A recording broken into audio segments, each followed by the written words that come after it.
भाई बंधु माता बहने, समय हो चुका है भगवान की चर्चा में आने का और सभी से निवेदन है सभी समय से आने की कृपा करें।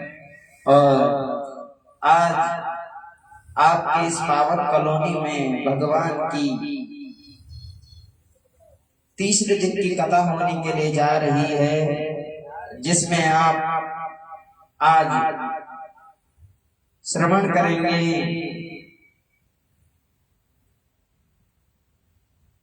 कि गंगा मैया किस तरीके से हमारे इस धरा धरती पर आए और राम जी की बड़ी कृपा हुई, जो हम सभी को ये भाद्रपद के शुक्ल पक्ष में हमें भगवान की चर्चा सुनने का यह सुनहरा अवसर मिल रहा है। और भगवान के चरणों में देते हैं। श्री राधे हरि बोल। सभी बजाते हुए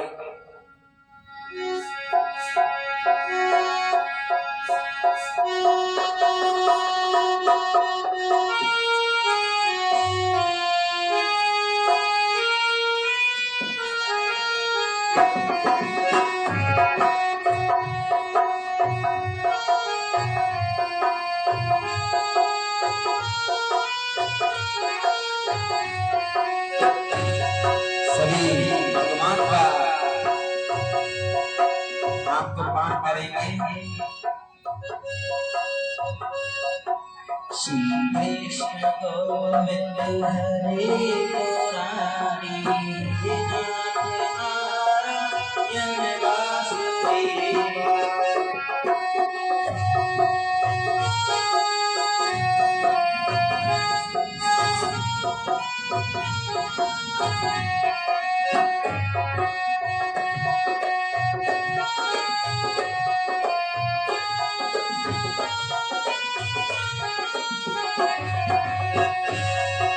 श्री कृष्ण गोविंद हरे मुरारी, नाथ नारायण वासुदेवा।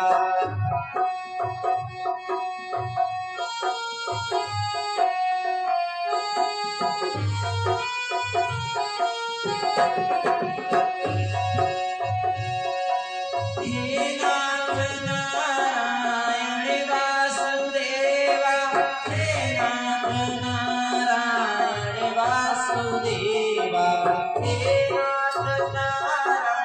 मुरारी, नाथ नारायण वासुदेवा।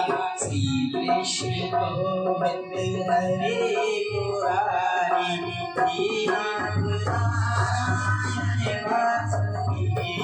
नाथ नारायण वासुदेवा। श्री कृष्ण गोविंद हरे मुरारी, नाथ नारायण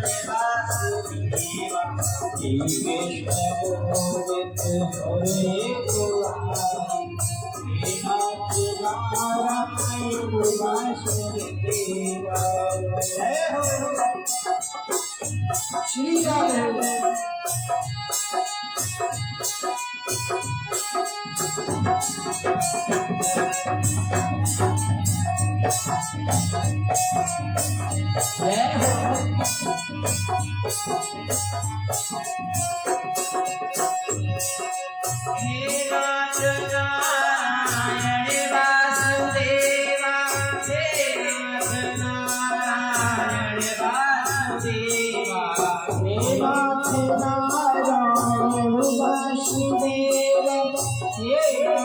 नारायण वासुदेव कृष्ण गोविंद हरे मुरारी नारायण वासुदेव कृष्ण गोविंद हरे मुरारी नारायण वासुदेव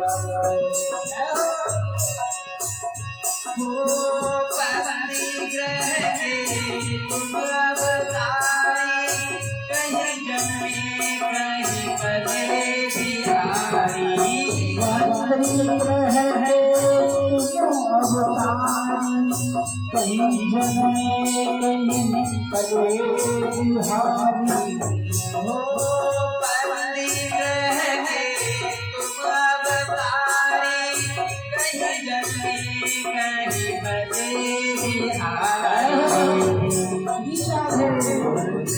जन्मी मथुरा की बारी नाथ नारायण वासुदेव के नारायण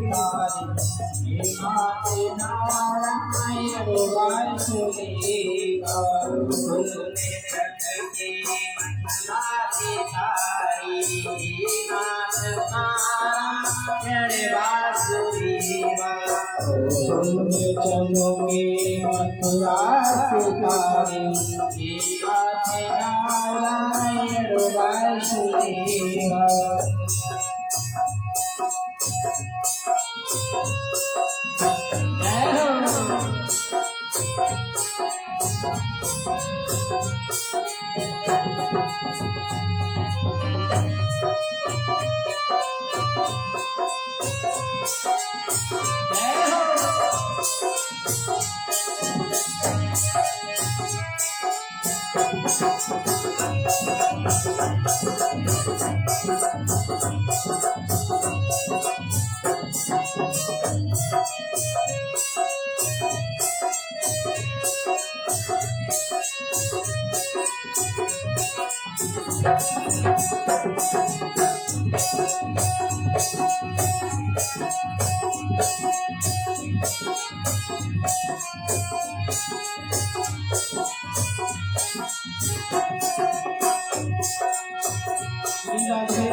कर्पूरी करुणावतारं संसार सारं भुजगेन्द्रहारं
देव माता सुखा तुमेव देव जनक सुखा तुमेव देव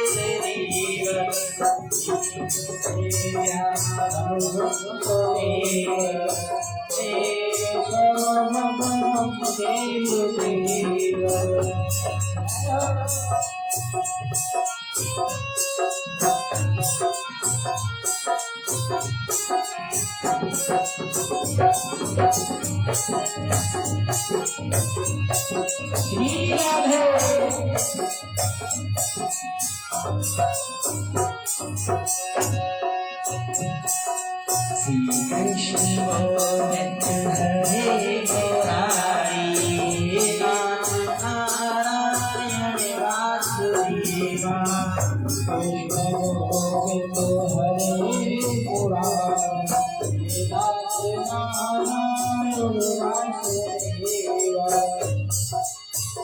हरे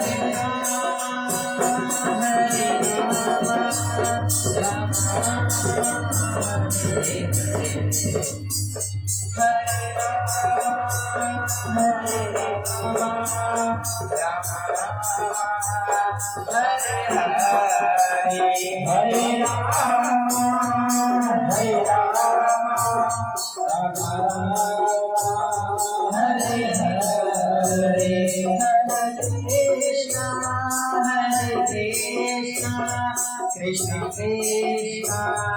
हरे हरे हरे कृष्ण कृष्ण कृष्ण हरे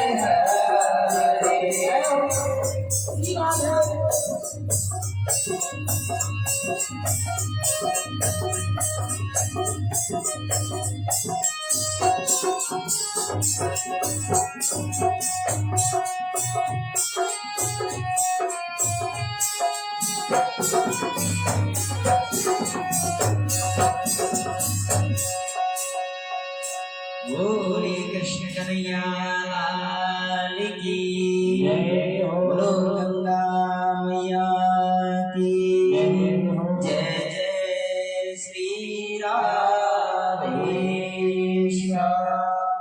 नमः पार्वती पते हर हर महादेव बोलो यमुना मैया की जय हो।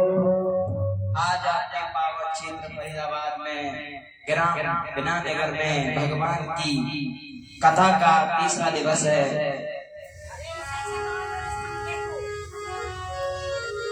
कल आपने श्रवण किया भगवान के 24 अवतार और भगवान के हर पल अवतार होते हैं और कल आपने महाभारत का पाठ श्रवण किया जिसमें जिसमें परीक्षित को पाठ देकर राजपाट देकर सभी पांडव हिमालय की ओर चले जाते हैं। तो भगवान का क्या प्यारा सा भाव हम लोग गाते हैं। राधे श्री राधे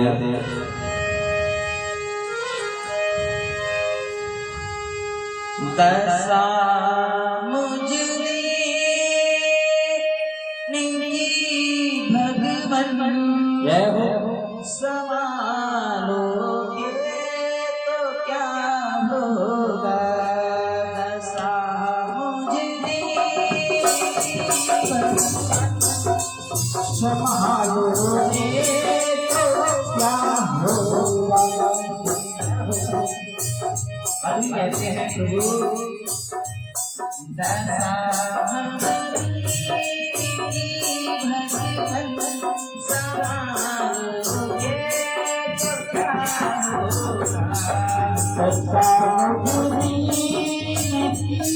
भगवान संभालोगे तो क्या होगा।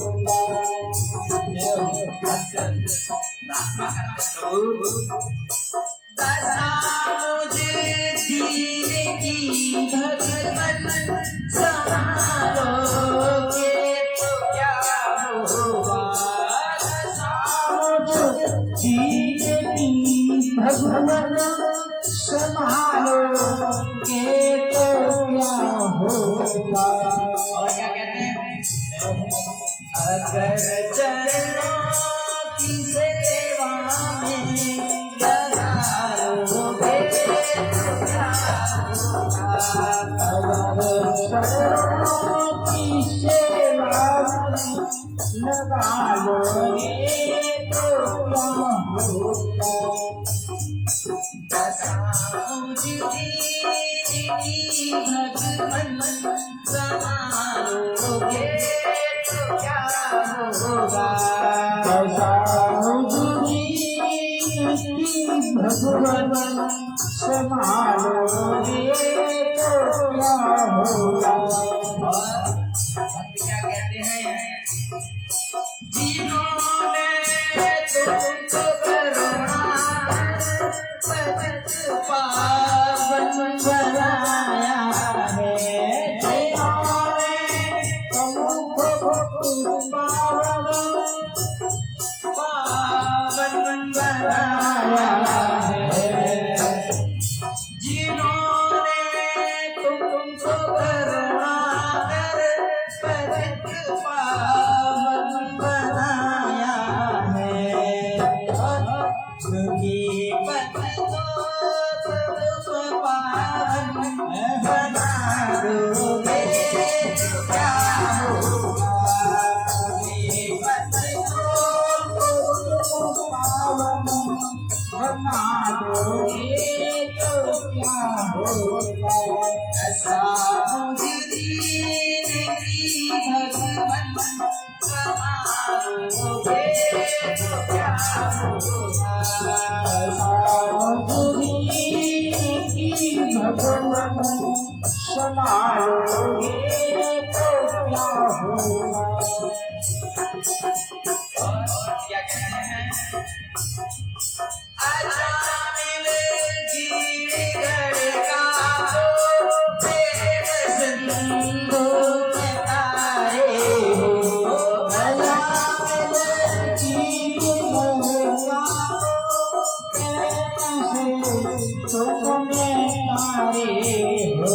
आजा मिलेगी गड़का तो प्रेम सिंधु में तारे हो। हकीकत को तुम तारो बता दोगे तो क्या होगा। हकीकत को बता दोगे तो क्या होगा। भगवन संभालोगे तो क्या होगा।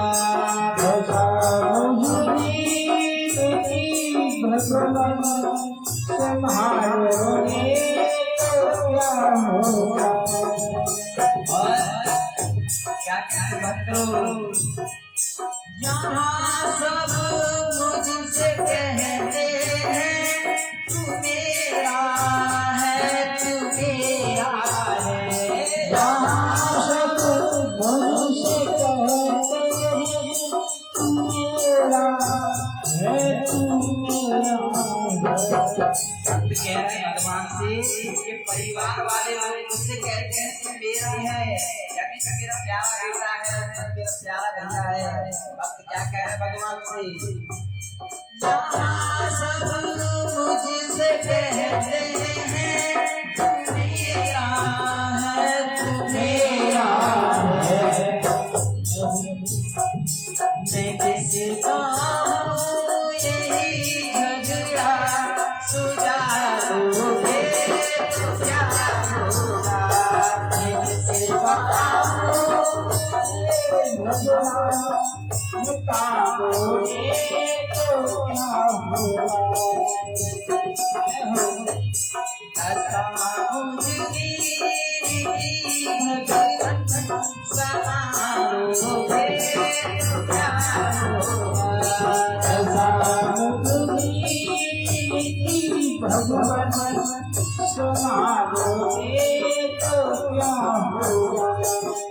संभालोगे तो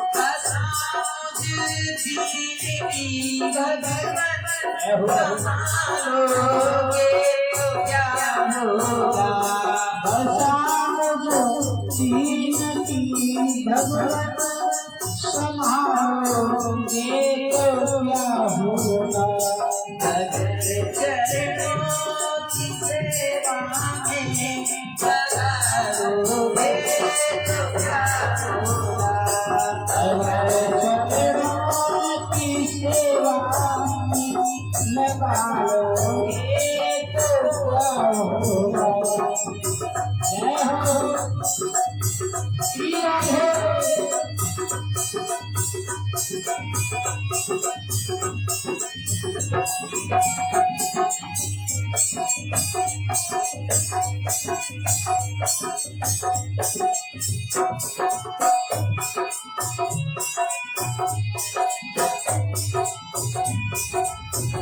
हरे हरे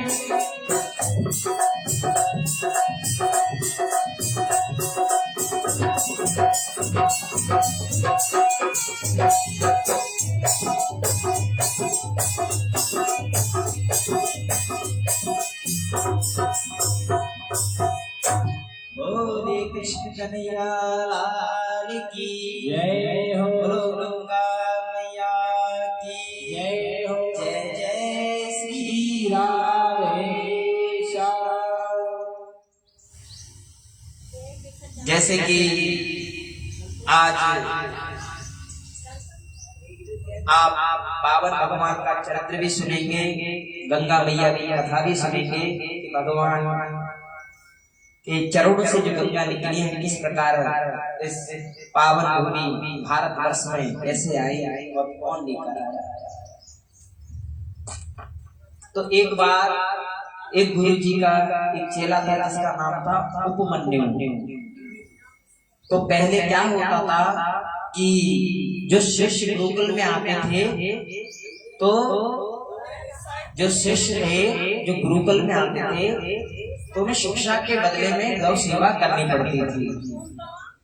जो गौ सेवा करता था तो बदले में गुरु लोग उन्हें ज्ञान देते थे, शिक्षा देते थे। और जो उपमन्यु था वो गुरुजी के पास आया। गुरुजी ने उसे गौशाला की सेवा में लगा दिया और 12 वर्ष तक गांव की सेवा ही करवाई। तो गुरुजी बोलते हैं उपमन्यु आपको ये गाय चरा के लानी है। तो गुरुजी दोपहर का खाना दे दिया करते थे क्योंकि जब चेले को कुछ देना होता तो उसकी परीक्षा लेना बहुत जरूरी है, क्योंकि इम्तिहान भी तो कड़ा होना चाहिए। क्योंकि हम जो चीज दे रहे हैं वो बहुत अमूल्य है तो उसको संभालने वाला मूल्यवान है कि नहीं। तो गुरुजी ने समय आते हुए दोपहर का खाना बंद कर दिया और उपमन्यु को कहा कि जाओ गौशाला जो गाय है उन्हें चरा कर लाओ। तो गुरुजी ने पूछा उपमन्यु हमने तो आपको जो दोपहर का खाना है यानी कि भोजन है वो नहीं देते तो अपना कैसे समय निकालते हैं। तो उपमन्यु बोले महाराज जो गाय होती है मैं गाय का दूध पी लेता हूँ और जो फल होते हैं वनों में फल बहुत ज्यादा होते हैं तो उन्हें खा लिया करने पर उससे मेरी भूख जो है शांत हो जाती है। लेकिन गुरुजी ने बोला ये तो गलत बात है, आप गाय के बच्चों का दूध पी जाओगे तो बच्चे बेचारे भूखे रह जाएंगे। तो उपमन्यु बोला क्षमा चाहता हूँ गुरुजी अब नहीं पिएंगे। तो कुछ समय बाद गुरुजी ने पूछा अब तो गाय का दूध भी नहीं पीते हो तो कैसे जीवन चल रहा है। तो उपमन्यु बताते हैं कि जो फल वगैरह है वो पाकर अपना समय निकालते हैं। गुरु जी कहने लगे ये तो गलत बात है, और किसी की बिना परमिशन के आप उनके यहाँ के फल तोड़ते तो वो डांटेगा मारेगा भी, तो ये तो गलत बात है। तो उपमन्यु बोला क्षमा चाहता हूँ गुरु जी, अब नहीं करूंगा ऐसा। फिर समय आया, फिर पूछा कि अब कैसे आपका समय चल रहा है, तो बोलते हैं कि गुरु जी यमुना का पानी पी के अपना गुजारा कर रहा हूँ, लेकिन भूख एक ऐसी है कि वो तो छोटा बच्चा है, उसका कहाँ रहा है। तो जंगल में कुछ जो फल होते हैं जहरीले टाइप के, जिनमें दूध वगैरह आता है, तो उन्होंने खा ली, उपमन्यु ने खा ली। और खाने के बाद उनकी जो नेत्र है, नेत्र की जो ज्योति है वो चली जाती है। तो नेत्र तो चले जाते हैं, तो एक पास में ही एक सुअर का कुआं होता है जिसमें जल नहीं होता, तो उसमें जाकर वो गिर जाते। तो गाय जो समय होता है शाम का, गाय वगैरह तो पहुंच जाती है। गुरु जी ने देखा उपमन्यु तो आया नहीं है, तो सभी अपने शिष्यों से पूछा कि उपमन्यु कहाँ रह गया। सभी बोले कि हमने तो नहीं देखा।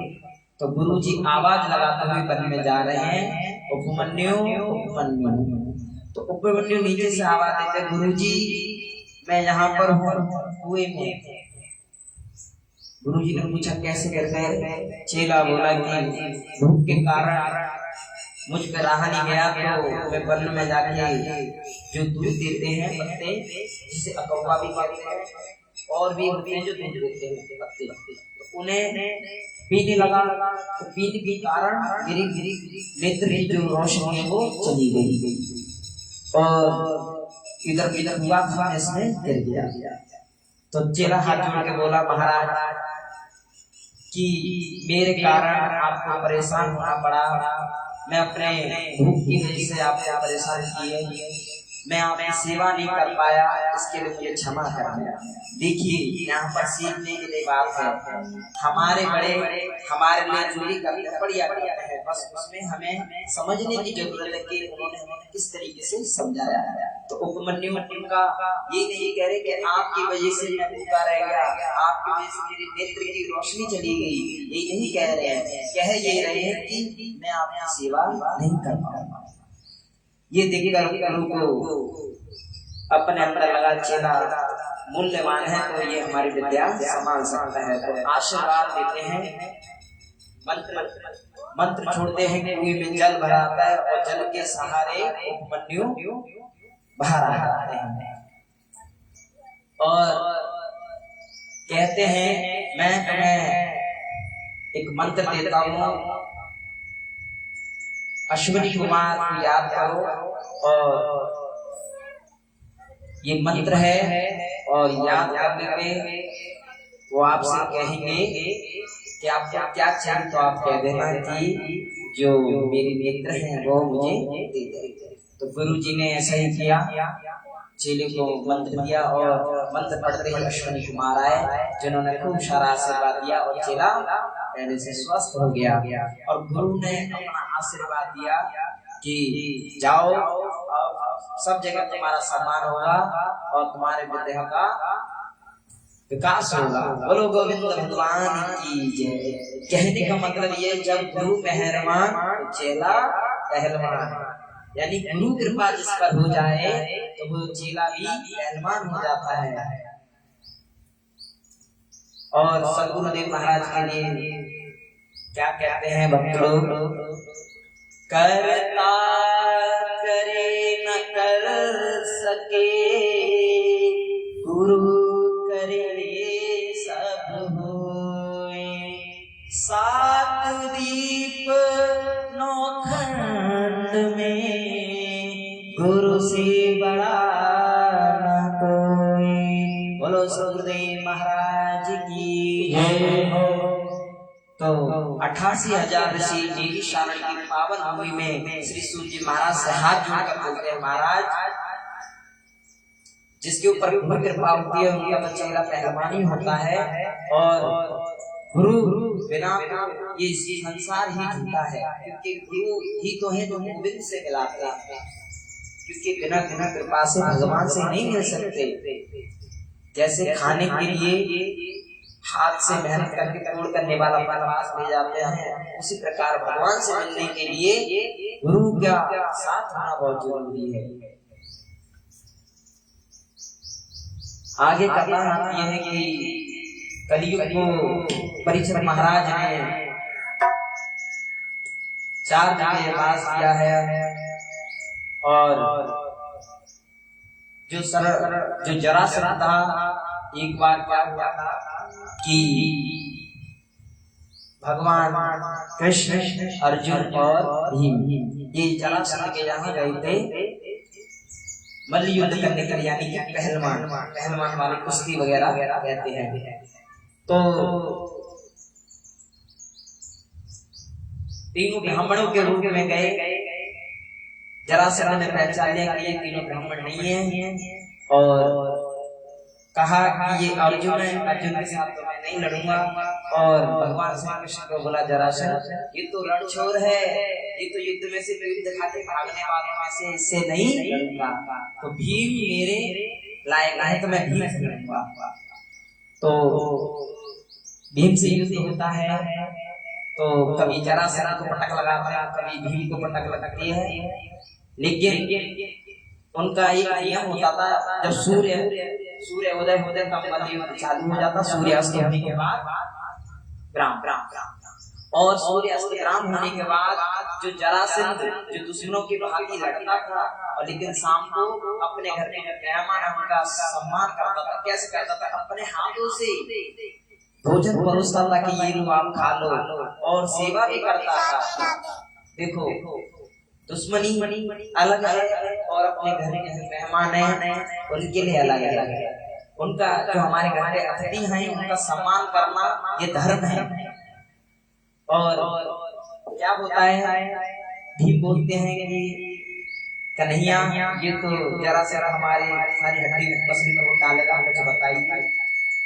तो भगवान कहते हैं जब आप युद्ध कर रहे हो तो मेरी तरफ जरूर देख लेना। तो ऐसा ही हुआ, युद्ध होता है। युद्ध होने के बाद जैसे पटक लगाते हैं जरासंध को, तो भगवान की तरफ देखते हैं। भगवान एक लकड़ी को तोड़कर बीच में से एक इस साइड और एक साइड फेंक देते हैं। तो उन्हें समझ में आया, तो जरासंध को बीच में से फाड़ के एक साइड और एक साइड फेंक देते हैं। तो उसी प्रकार जरासंध का अंत हो जाता है, और जो जरासंध का मुकुट होता है परीक्षित पहन लेते हैं, उसी कारण श्राप मिलता है। और शुभ काल में श्री सुखदेव जी महाराज परीक्षित को कथा सुना रहे हैं। गुरु जी महाराज आ चुके हैं, सभी खड़े हो जाएं। चलिए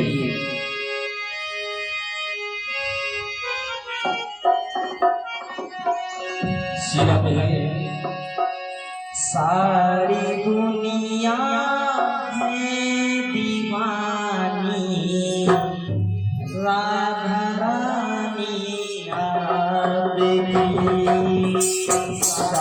दुनिया है दीवानी, राधा रानी सारी दुनिया है दीवानी, आपकी हो। सारी दुनिया है दीवानी, राधे रानी आपकी। कौन है इस पर नहीं है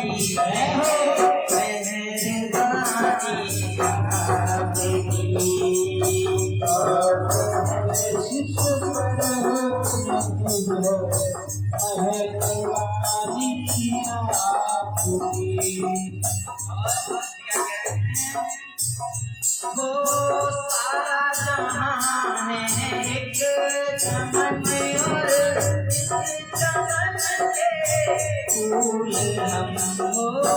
सारा जहान है एक चमन, और इस चमन से फूल